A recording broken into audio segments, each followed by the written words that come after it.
All right. Well, we are going to get started. It's about 5:35 and welcome.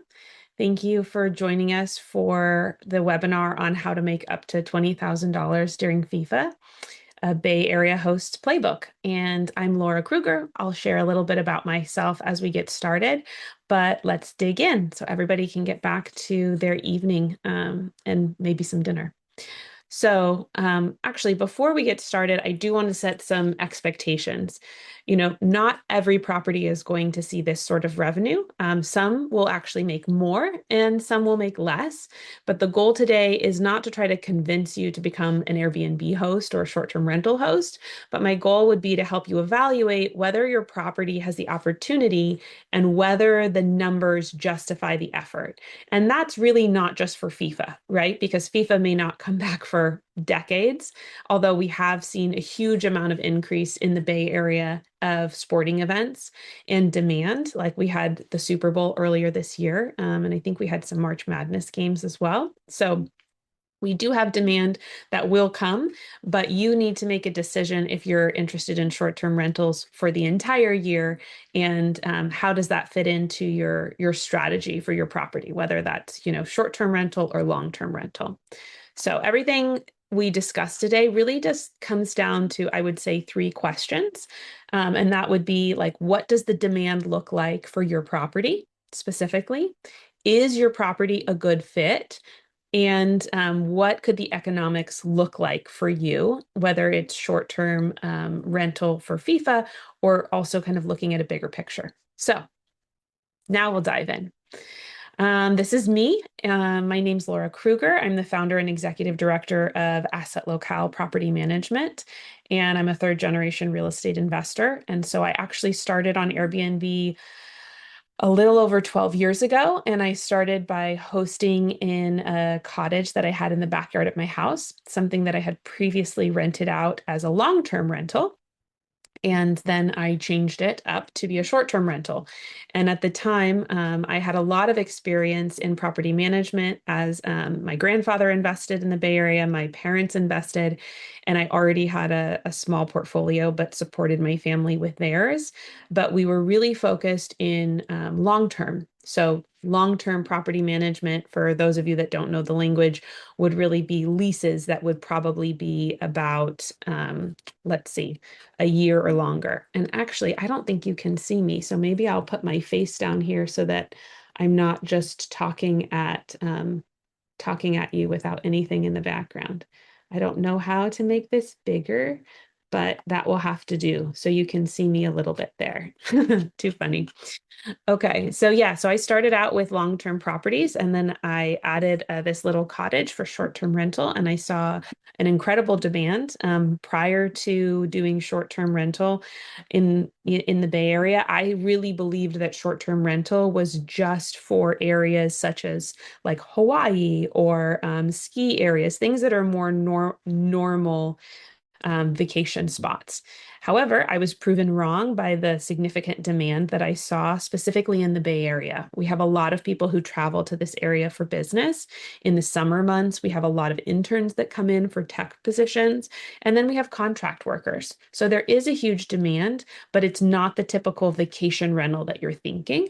And I manage some properties in Santa Cruz. And so that demand and the way that we manage those properties, which are what I would call more true vacation rentals, look a heck of a lot different than what we're seeing here in San Jose or Campbell or Mountain View or, South Bay area, or even all the way up the peninsula. So a little bit about me. I've 27 consecutive quarters as an Airbnb host. I lead a community group with another super host, and that's for Airbnb hosts. So Airbnb reached out to myself and another host and asked us to lead a group. And I think we have about 550 members. So it's sharing tips, tricks. We do webinars such as this. We have one coming up tomorrow to help, to educate each other and support each other. But that's a little bit about me. Yeah, I have almost 2,000 reviews, but I think somewhere close to like more than 10,000 travelers have came through one of my properties or a property that I've managed. So seen a lot of guests, been here for a while, and happy to share a little bit more about my experience. So moving on, why FIFA matters, right? I mean, we're here specifically to talk about FIFA and potentially the earning potential that your property could have. But, FIFA isn't just another sporting event. It really attracts a global market, right? We're seeing a lot of international travelers. Whereas if you're thinking of the Super Bowl, that's really much more North America focused. And FIFA is very, very much more internationally. So the visitors that come, they're pretty diverse. You have fans, which is what you're typically thinking of, but you also have media, you have sponsors, you have team support, and you also have corporate hospitality groups, and then those international fans from all over. So it's not just the actual fans that come, but it's all the infrastructure. And a lot of times we see that Airbnbs are preferable for all of the support staff and the people who are here potentially a little bit longer because they like having a kitchen. They're traveling for work, their hours are a little weird, they don't necessarily know the area, and that's why Airbnb can really shine and fill a gap that a hotel per se can't necessarily fill. So the other thing that's important about FIFA is it's not just one event. Whereas you look at the Super Bowl that we had earlier, that's one day, one game. For FIFA, you're seeing 4 or 5 different games played out over a course of time. So that's very helpful. And that also drives more revenue, right? Because you're not just having a single night. So something that I want you to think about as we're talking about FIFA is think about where Silicon Valley travelers normally stay when hotels fill up, because hotels do fill up for events like this. But then where are they going to go? Likely they're going to go to a vacation rental, or they're going to be looking farther and farther out. And that's where Airbnb comes in. I would say for events such as FIFA, we often see the potential for somewhere between 3 to 4 times the nightly rate. As an increase, right? And that might be for match days, but also the days before and after matches. So not just the day of the match, but oftentimes people are traveling in before. I know I'm going to one of the matches next week and it starts at 9 p.m., right? If I was traveling in from out of town, I would not be flying in that day and flying out the next for a 9 p.m. match. So it's very important to think strategically when you're building out your calendar. Are you having a 1 night minimum? Well, you might get 1 or 2 nights booked, but can you be strategic with your calendar to say, okay, I'd like to have a 3 night minimum or a 4 night minimum so that I can really take advantage of those travelers, because you're going to get booked for the night of the matches, but are you going to get booked and potentially build that revenue for the days before and the days after? So think about that as you're building out your calendar. And that's a good tip and a trick, not just for FIFA. That works for other sporting events. It also works if you're specifically adjusting your calendar around holiday weekends or you know depends really, because you have to know what your strategy is. If your strategy is business travelers, you're going to adjust that one way. If your strategy is more true vacation rentals, like for example, the properties I manage in Santa Cruz, on the weekends, we always have a 3 night minimum because we know we're going to get booked for those 2 nights, but we can add a third night and then allow people to technically have the full day before they check out. So these are all things to think about that can really increase your revenue, but you have to be strategic. You have to manage your calendar, and you have to do it ahead of time. You can't be retroactive and wait till the last minute. These are things that we look at maybe 6, 8, 12 months in advance. Okay, let's talk about the $20,000. I know that we had that as a little bit of a teaser, and I did quantify it before we got started. But how could you actually make that $20,000 happen? Again, not every property, but what does it look like? Okay, if you're having, for example, a 2 bedroom condo or townhouse, and you're typically making 4.5 to 6 grand, you could see for FIFA that the potential could be 8 to 12. You can also see if you're looking at a 3 bedroom townhome or single family home. Are you often making 6 to 8 grand? then the FIFA potential when we're upping the nightly rate along with less vacancy to 12 to 18,000. And then let's look at the 4 bedroom plus single family home, a much larger property that in most months you're looking at making 8 to 12K. For FIFA, you could be looking at 15 to 25. So here's a little bit of a breakdown of what that 4 bedroom home would look like. So in a normal month is the average daily rate, which is the ADR, 450 a night with a 70% occupancy. And that would be looking at a little bit shy of 10 grand for the month. Well, if we're raising the rate for FIFA to 900 a night and your occupancy is up at 85%, you're seeing revenue over $20,000. So this is a little bit of a back of the napkin sketch of how you could expect to make that much money. But again, it's highly dependent on your property. It's also important to note, how are you marketing it? When are you putting it online? So I will say that FIFA is special because it does typically have longer stays, because if you're having an international traveler come in, again, we'll just use the Super Bowl because it just happened. If you're flying in from Seattle or somewhere else within the US and it's closer, whether even if it's East Coast, maybe you stay one night. Whereas if you're flying in from Argentina, you're probably going to come, stay, see 1 or 2 games, and want to travel around the area. Make this your potential, big trip of the year. So the longer stays are attractive with FIFA, which is great for us as short-term rental owners. Of course, higher nightly rates. And you also see more families coming together for group travel. Maybe not everybody's going to go to the game, but they need space because maybe 2 members of the family will go and the rest will stay and travel. So in the Bay Area specifically, we don't have a huge amount of hotels. You'll see more hotels in San Francisco. But as you know, most of the games and the action is really here at Levi Stadium and in the South Bay. So a fun part of FIFA is that it's creating demand, and a lot of different areas in Silicon Valley are able to showcase and host travelers. So the real question, though, that I want you to think about, it's not whether every property can make 20,000, during this time. You may not have a 4 bedroom, but what would the potential be for your property? And then how does this fit in your overall strategy? And if you're going to be having your property or your asset as a short-term rental, what does the whole year look like? Okay.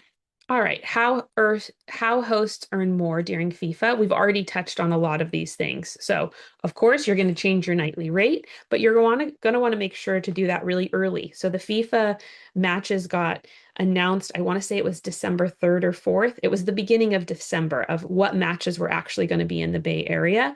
And that is the time that the first wave of bookings came through. So if you are being strategic and you have to, be managing this, you would be adjusting your rates before those are announced. You would have been managing your calendar and your nightly rates. Maybe you're even blocking the calendar before those are released, because as we know, different teams have different demand, right? If you have a team that's very, very likely to win, those tickets can be more expensive and higher demand than teams that don't play as well. So one strategy could be to have just blocked the calendar to then see what teams were announced and then open your calendar after that in December, or just raise your rates and see what happens. But this is a strategy that has started well over 6 months ago. Again, we've talked about the nightly minimums. Do not get booked just for 1 or 2 nights. You want to get 3, 4, maybe 5 nights. That's going to really help drive your revenue. And that's also going to reduce your turnover, which just creates more complexity. And you can use this strategy, as I said, throughout the year, right? This doesn't just have to be FIFA. Okay, so which properties perform best? Let's think of the ideal FIFA traveler. And if we're thinking specifically about a group, right, whether that's a family or a group of friends, oftentimes larger properties that are 3+ bedrooms are really attractive because people can split up the cost and they can also come and celebrate and go to the game together. Properties that have more parking or designating parking. Additionally, properties near transit. If you're a Bay Area native like me, I never used public transit. That wasn't part of my life until I moved elsewhere. I lived in DC and internationally, and everyone uses public transit. But if you're from here, we don't have a great public transit system for day in, day out usage like they do, for example, in Europe or other countries. However, when you have international travelers coming in, they're expecting to use public transit. And so they're looking for that when they're looking at units or homes to stay in. So you can't just use your mentality. You need to be thinking specifically about the mentality of the guest who's going to come or your target customer. One thing I forgot to mention at the beginning, if you have any questions, feel free to put them in the chat. And if we have enough time, I will address questions at the end. If we don't have enough time, you can always shoot me an email. My contact information will be at the end, and I'm happy to jump on a phone call or an email exchange, and we can get through those. So the strong FIFA properties. Family friendly is helpful. An entire home, also very helpful. So there's yard space. You're always going to want to have reliable Wi-Fi. I mean, you just can't get around that. It doesn't matter what sort of property you have. That's really basic. But updated interiors as well. You can see this is a photo of one of my listings.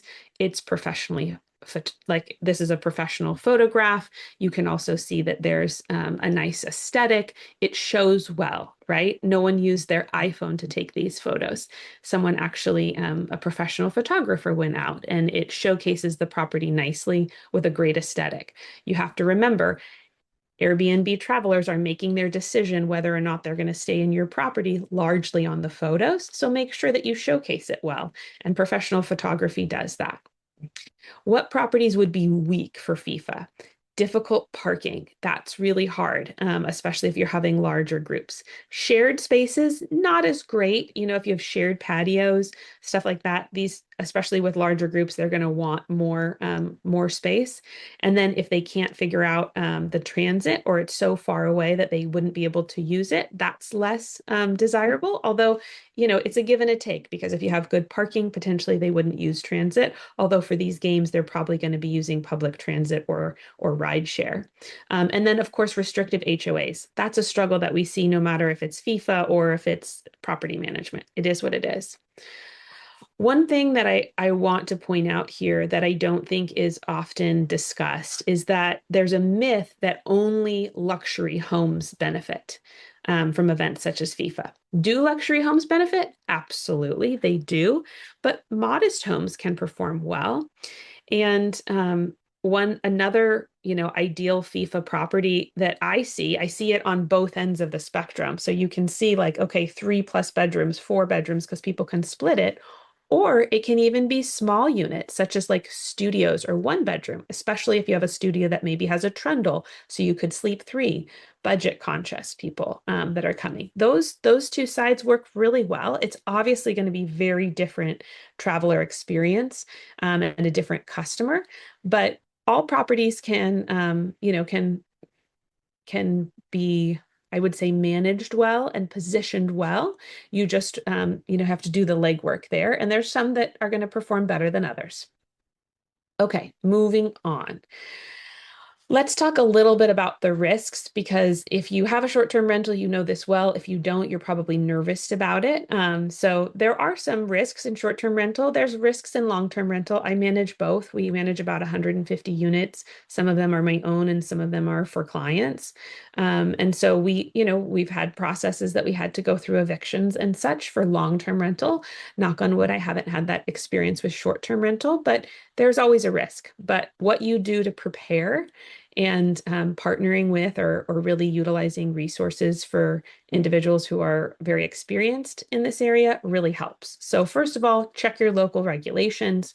A lot of this information can be found online, but if you're hosting in San Jose, that's going to look really different than if you're hosting in Los Gatos. Whether it's for FIFA or all year round, you want to check those regulations.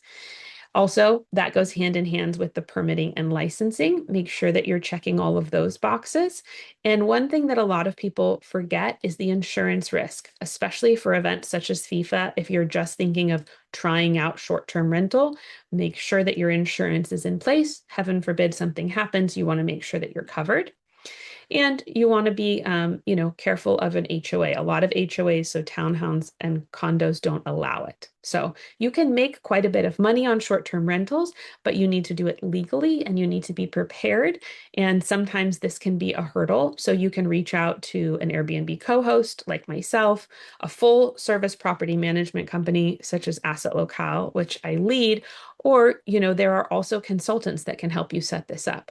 But I wouldn't necessarily go it yourself unless you have enough time to invest in really doing your research. Okay. I think this leads nicely into a big misconception. You don't have to personally do everything. Real estate, some people consider real estate a very passive investment. That depends, like many things in life. The same is true with other asset classes, such as stocks. You can be a very active investor and you can invest a lot of time, or you can be a passive investor, but then you're likely going to be handing the reins over to someone who's experienced and who will be actively managing it. I don't think that it's reasonable to believe that you're going to have a simple side hustle of a short-term rental. That's not been my experience. I started with one unit, but with guest communication, cleaning turnover, it can really easily turn into a part-time and then full-time job.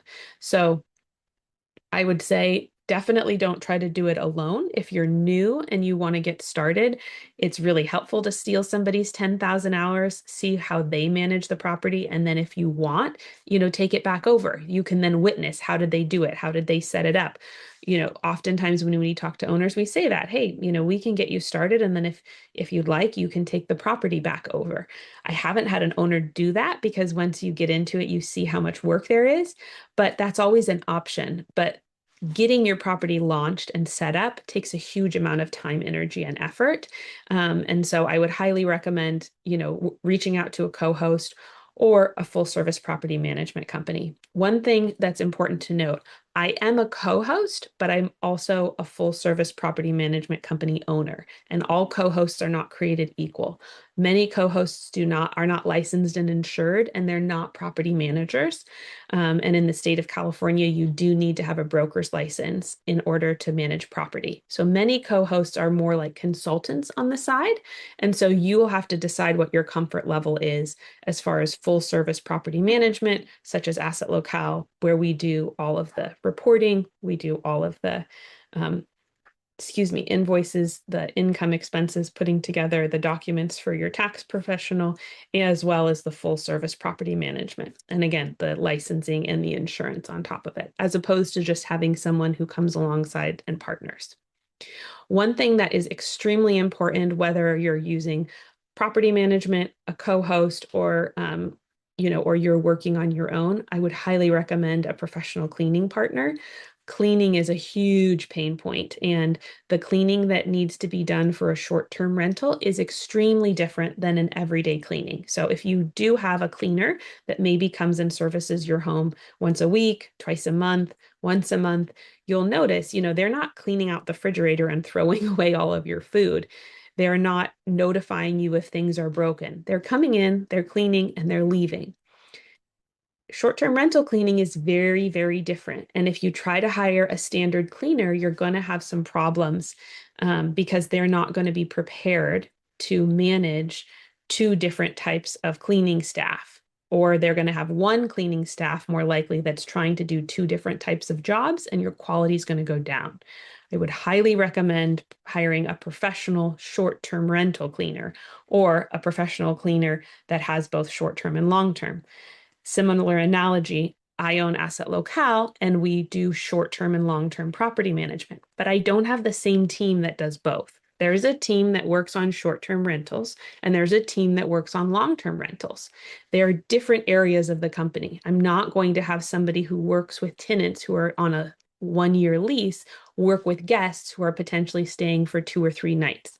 The level of care that a guest needs, the level of responsiveness that a guest needs is very different than the level of responsiveness, care, and responsibility that goes to someone who's staying in a property for a year or more. So very different. And it's important that whatever professional you have understands that, because you don't want to be training their cleaners and you don't want your reviews to be reflective of training the cleaners. So cleaning is very important. If you need a cleaning partner, I do not own a cleaning company, but I have went through many cleaners and I'd be happy to share a recommendation. You also need a maintenance and handyman support because, again, if a guest is coming maybe for FIFA for 4 nights and all of a sudden your air conditioning goes out or the dryer isn't working or something is wrong, you can't wait 5 days to get that fixed. That's the entirety of their stay. So it's very important that you have your team prepared, that they're responsive, that they're going to be able to be dispatched in 24 hours or less. And you already have that built out. At Asset Locale, we have full-time maintenance staff on payroll. So we have a team that can go out.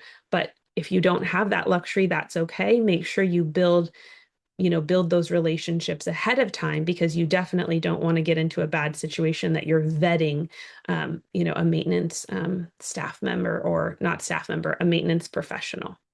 And then guest communications systems. You definitely need to have a strategy for how you're communicating with guests, and that starts from the booking. So when the unit is booked, how are you confirming the reservation ahead of the booking? How are you communicating check-in once they're checked in? How are you checking on the guest and following up on how the stay is going? And then when it's time to check out, how are you supporting them? So these are all complex pieces. And again, your strategy needs to be, for communication, needs to reflect the guest and their needs. For example, we have a property in Hawaii. A guest that's going to be traveling to Hawaii is going to plan that stay typically much farther in advance. They may want their check-in information a week ahead of time because they're planning out all of these pieces of their trip. Whereas somebody who's coming to stay in San Jose as a business traveler probably prefers to get that check-in information the day before. All of these pieces, you have to be thinking about: who is my customer and how am I going to communicate and support them? All right, we're almost out of time here, so I'm going to go a little bit quickly. I would really encourage you to audit your check-in experience, specifically how is the guest getting to the property. Once you get the booking and you have this higher nightly rate for FIFA, you want to make sure that you're providing an exceptional guest experience and you're not going to have a problem that then the guest gets there, they can't access the unit, or there's a problem. So make sure that you're being proactive. Think of a guest that's arriving potentially from Germany after a 14-hour flight. It's 11 p.m. All of the sudden they hit the map and it takes them down the street. They're 1 block away, but they can't find the front door. What can you do? At Asset Locale, we shoot a ton of videos, we have photos, we're very on top of our check-ins, and we also proactively audit those throughout the year because Airbnb and other sites do change their systems, and you want to make sure that you're set up well. All right, property readiness walkthrough. This is similar to check-in. Are you preparing the unit ahead of these travelers? If someone is paying $500 or $600 a night, their expectation for their stay is going to be higher. This is probably one of their largest trips of the year. They're very excited. If they get there and the unit is not very nicely cleaned, or potentially the TV isn't working, that's really going to spoil the stay. So what can you do ahead of time to proactively, check the batteries in the smoke detector, all of those things. So be proactive ahead of these travelers checking in once you've received these bookings. All right, biggest mistakes as we round this out. I see a big mistake is hosts waiting too long, right? We were talking about managing the calendar more than 6 months in advance. This is super important. Right now we're filming this video and it's about a week or two ahead of FIFA. Right now we're thinking of FIFA because it's coming, but you need to proactively be working on on managing your calendar and preparing your unit many months in advance. So don't wait too long to act. And if you're interested in short-term rental, you can set up your unit now and be ready for a future event, right? Additionally, not optimizing pricing. And I don't just mean turning on a third-party pricing tool like Price Labs. Price Labs is, supportive for the nightly rate, but that's not necessarily going to get you the strategy for your calendar. How much, what is your minimum night stay? There are other pieces that come into play, and that goes hand in hand with pricing as well as longer discounts. Not creating systems. This can be extremely frustrating as you grow your portfolio, whether you have one property, 3 properties, or 20 properties. You need to have systems in place so that when you have higher demand times, potentially during FIFA, and you have a lot of check in and check out, everything is dialed in well with cleaning, maintenance, and communication. I also see that hosts wait too long to ask for help. A lot of times hosts will start short-term rental because they've managed a long-term rental. Long-term rental and short-term rental are very different, and especially the higher management fees often scares some owners away and wanting to do self-management. And I see them making mistakes there that are actually very costly, frustrating, and sometimes they burn out. So if you're struggling, maybe you just need some help in a consultation. Maybe you don't need full-time management. Maybe you need a break and you need to get full-time management for a period of time, and then you can decide if you want to take it back over. But don't wait too long, because you are leaving a lot of revenue on the table if someone is not managing your property like a business, because that's what a short-term rental is. It is a business. All right. We are out of time, and I would like to let you get out to your evening, your family, potentially your dinner. So I will just put up my contact information here.